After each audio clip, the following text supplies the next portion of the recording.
Hey guys, what's going on? Welcome back to another video. So today I'm gonna be talking about my just finished this yesterday, Battle of the Wilderness, American Civil War mock.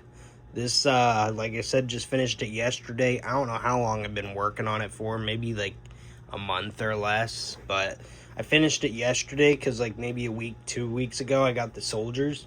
Then yesterday I got the order from Pick-a-Brick, basically Lego order, and got that to finish this. Had a bit of parts left over, but I think it was pretty good, honestly. I think this whole mock itself, it turned out really nicely. I love how I implemented quite a few different greens. I think I implemented maybe like 3 different shades of green, maybe 4 or 5 actually. I think I actually implemented 4, but technically one of them is barely noticeable because it's back there in that corner where that soldier is with the Henry rifle. It's right there behind him, you can see right there. I implemented a little bit of sand green because I don't have much, so I was just kind of throwing stuff around, figuring it out, but I overall do like this build. I mean, it's pretty flat, but there is like tiny little bits of elevation, as you can see, like right here, for example. There's this that's 2 studs higher, not studs, but plates higher. And then this here's also 2 plates higher. Same with where the bottom of the trees are in this middle area. Along with right there. Right there. I think that's only 1 plate higher though. Not too sure. Kind of hard to tell. But actually it might be 2 plates higher, but yeah. There's just a few places I want to add some bushes and some heavier foliage and stuff like that, which I'll talk about later. Why I did that, especially with this fire here. I just wanted to throw in a ton of detail. I think I did a pretty good job of that. My only thing I wish, just by looking at this, is that I had one type of fire, which would be this like neon orange stuff here, because I implemented 2 different types of like colors of fire, which I think was fine. Doesn't look bad that way, but I just don't have a ton of neon orange, so if I did that, I probably would have put that on the cannon too, but I don't have enough to do that, so I just had to work with what I had in the end. But overall, I think this build turned out pretty nice, and yeah, so we're probably going to get into the history of the Battle of the Wilderness, and I'll set the phone down so y'all can basically hear me talk about it. So now we're going to talk about the history of the Battle of the Wilderness, which was fought from May 5th to May 7th, 1864, in the dense, tangled woodlands of Virginia. It was the first clash between Union General Ulysses S. Grant and Confederate General Robert E. Lee during the American Civil War's Overland Campaign.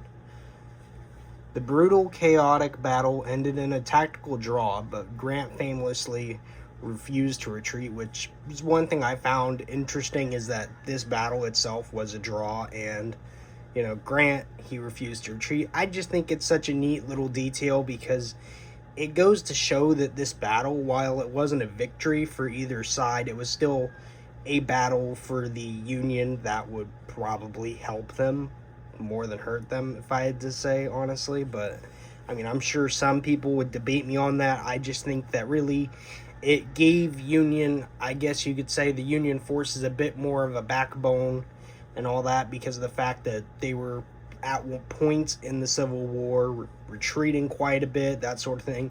By this point of the war, you were getting to where the Confederacy would start to retreat more, and it was turning over to the Union side, having the advantage, even though in this battle the Union didn't really have the advantage, just because of the factor of where this battle was set, which I'll get into now, because this battle was fought in a 70 square mile patch of scrub and thick brush known as the Wilderness, which that's in quotations, but I want to know why it's called the Wilderness. That's something I'd like to actually search up, but the reason why that is so important, the Wilderness, is it neutralized the Union's advantage in numbers and artillery, and the forces that they had, not just the Union, but the Confederacy.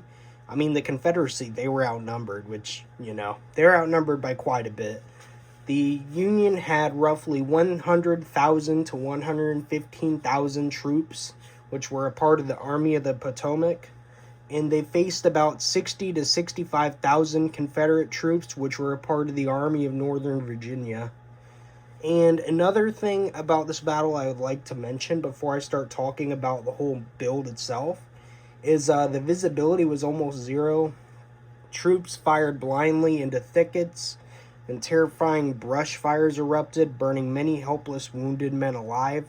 I didn't do the whole burning wounded thing, but I did at least want to include the fire as you saw earlier in the video, so yeah, we'll get into that. And sorry, I had to burp and I was trying not to burp. But no, we'll get into this build here in a minute. We're going to talk about the casualties now. So during the Battle of the Wilderness, which like I said lasted May 5th through 7th, 1864, casualties for the Union were around, well, total for both the Union and Confederacy were 29,000. Now keep in mind, saying casualties does not mean dead. It means dead, wounded, missing, captured, all that sort of stuff. Just all that. So keep that in mind. But total losses for both sides neared 29,000, which was about 17,500 to 18,000 for the Union and 11,000 for the Confederacy, which just goes to show that out of an army of around 100-something thousand, around 100 to 115,000 for the Union, they took just under, you'd want to say, like 20,000. So percentage-wise, I don't know how much that is, but off the top of my head at least. But Union, that's their losses. Confederacy, they had 11,000, so you think they had 60 to 65,000 soldiers, so you do the math there, 11,000 minus however much they had. That's still, in any way, shape, or form, a pretty big number of losses. And keep in mind, that's wounded, dead, missing, captured, that sort of stuff. So, you know, it's not like they're all dead. It's like there's wounded, so they could be out of the action because they had their arm or leg amputated or something like that. So it's just something to always take note of when you're talking about something like casualties, because casualties is about losses, not just deaths. So I just didn't want to get specific on that right now, but yeah, just keep this part quick and easy because of the fact that I still have to talk about this build, and I don't want to talk too long about the history to where I make this like a 20-minute video when I don't want it to be, because I just want it to be a simple little video of just interjecting and all that. But yeah, we're going to get into that now, and we're going to start probably from the Confederate side and work our way to the Union side. Alright, so now we're going to talk about my Battle of the Wilderness Lego build now that we got through the history and all that stuff in the background.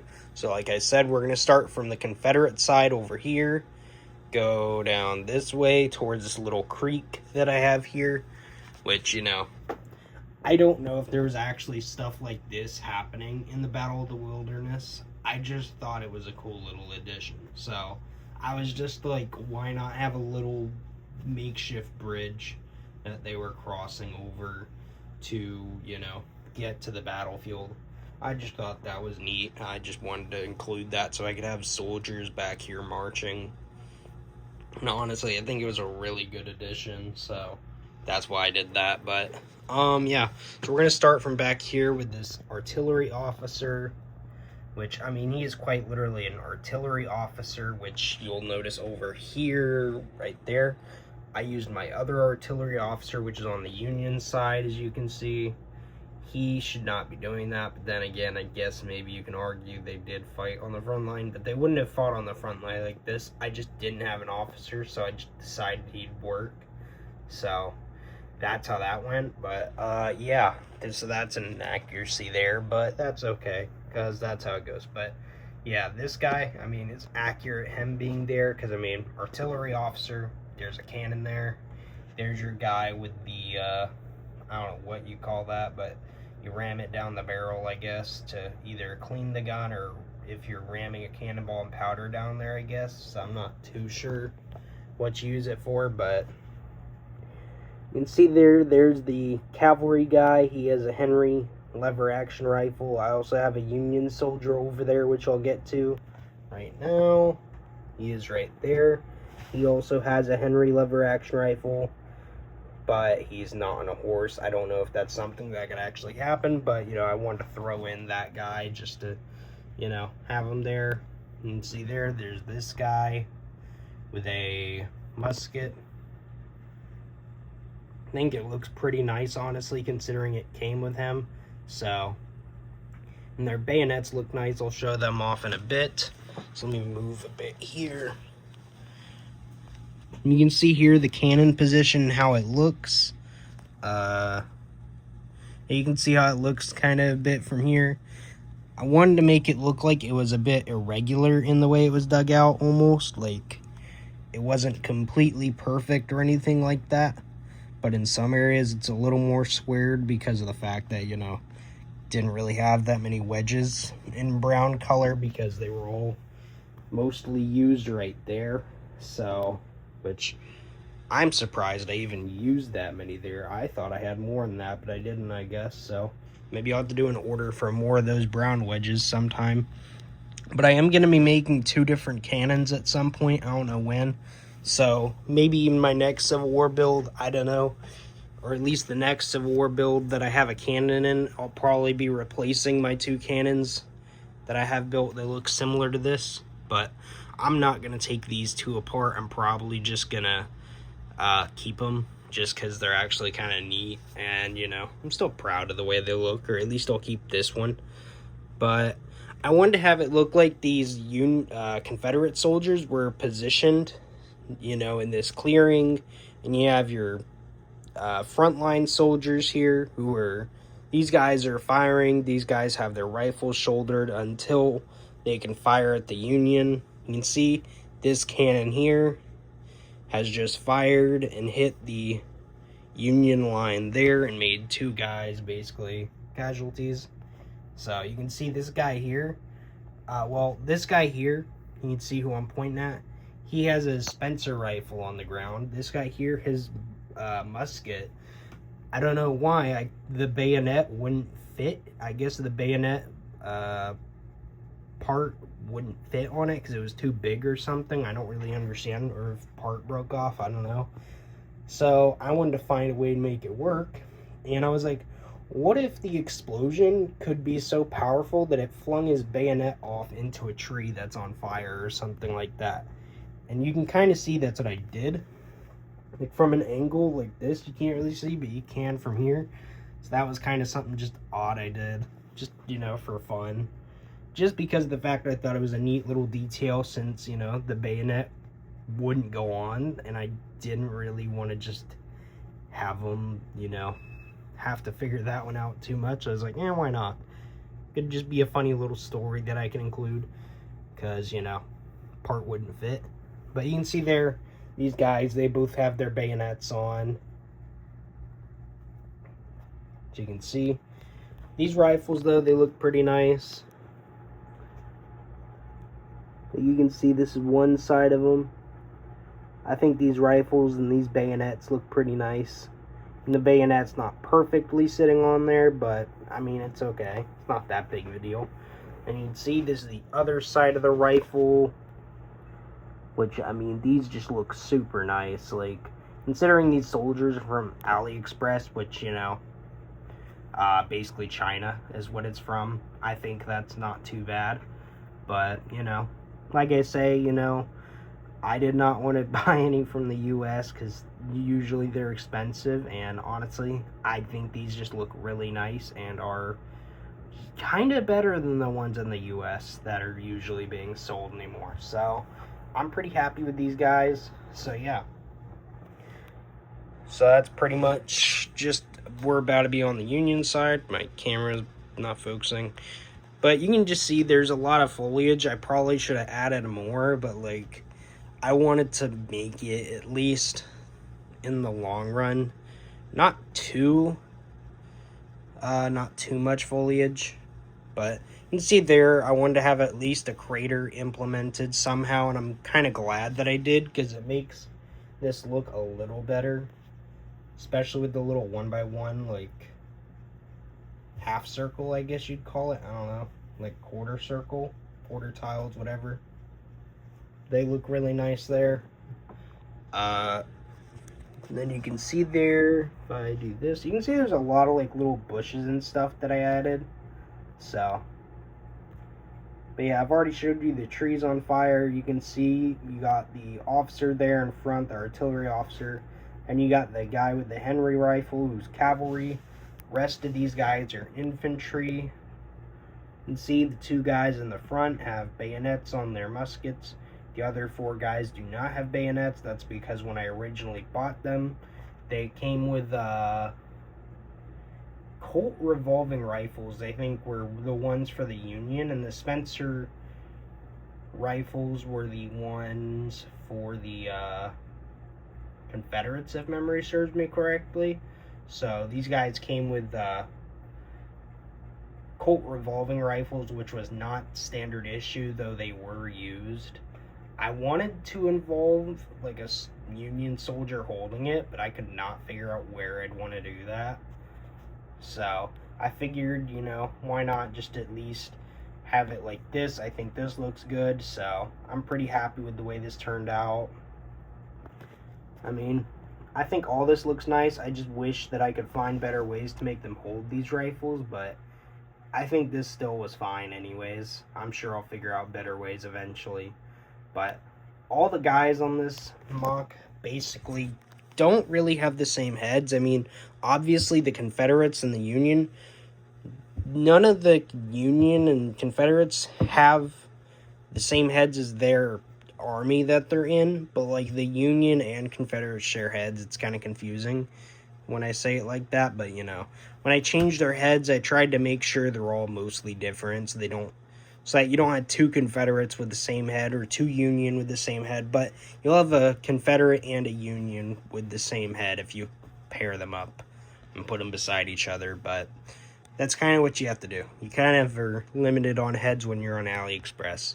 So I think either way, this mock turned out really nice. Like, there's a lot of bushes and bit of elevation, that sort of stuff. But like I said, there was brush fires and stuff like that, which is why I wanted to include all this. It was kind of a last minute addition when I finished it yesterday. So I think overall this build turned out nice. There's 12 trees, 24 minifigures. I spent like $65 almost just to finish this up, which was buying like maybe half these minifigures, like maybe 14 of them or something like that, I think is how many I bought for this mock. And then it was like, how many was it? How many did I end up buying for this now? I'm so lost. I bought 14 soldiers, and then it was like a $40 part order, basically. So the 14 soldiers cost like $24, which I probably could have got a better deal on that. But that's okay. Just how it went at that time. But, yeah, I think overall this build itself turned out really nice. Probably going to make the short here in a bit for it. But yeah, I mean, I think this build's nice, you know. Probably my best Civil War build so far, though I haven't done that many of them. I usually am doing World War II. But I've done American Civil War, World War II, World War I so far. I eventually would like to get into the American Revolution, though I don't know what battle to do. Because I actually need to look back at my family history, because I'm almost tempted to see which battles my family fought in on my mom's side in the American Revolution, just to see if there's any inspiration I get from there. But we'll see, because I'm not too sure. Especially from the American Civil War, I had a family who fought at Gettysburg. I'm pretty sure Fredericksburg's too on the Confederate side. So those are 2 battles I'd love to do, though I don't know what I'd want to depict. So if I do Gettysburg, I might go for historical accuracy or something like that, in terms of depicting like a charge that actually happened or something, instead of here where it's just a random battlefield that depicts some traits and all that of the wilderness, Battle of the Wilderness. But you know, I mean, But yeah, that's pretty much all there is to this video. Hope y'all enjoyed. Let me know what builds I should do next. Someone did recommend me doing Burma 1945, I believe it was, which is in the Pacific. I don't know if I'll do that, but I have thought about doing Singapore 1942 with British versus Japanese. I've thought about doing Poland in 1939, maybe Soviets versus the Polish, stuff like that. I think could be interesting, but we'll see when I get there. I'm not too sure yet, but yeah. Hope y'all enjoyed this video. If you did, leave a like, share, subscribe, and yeah. I'll see you all in the next video. Thank y'all for watching, and I'll, like I said, see y'all in the next video. I don't know when I'm uploading this. Today I'm recording this on Friday, the 14th of August. So, I don't know why I said it like that, because I'm in the U.S., it'd be August 14th, but you know what I mean. I'll try to get it uploaded today if possible with a short, but just all depends on if I'm too busy today, which as far as I know right now, I'm not. So, yeah, I'll let y'all know any updates, anything like that. And like I said, if y'all ever have any build ideas, video ideas, that sort of stuff, let me know down below in the comments. I've thought about getting into reviews for soldiers and stuff like that off AliExpress. So I might do that at some point, though I don't think I'll be linking stuff, just due to the simple factor that a lot of links on AliExpress do tend to get taken down, so you can't really find it. But I mean, if you find the soldiers on there, you'll know exactly which soldiers I'm talking about, that sort of thing. But yeah, I'm gonna end the video here before it gets too long, because we're probably sitting over 20 minutes by now, and I did not want this to be a 20-minute video, but here we are. So yeah, hopefully y'all enjoyed this video, and I will see you all in the next one. Have a great day, great night, whatever time it is for you. Have a great weekend.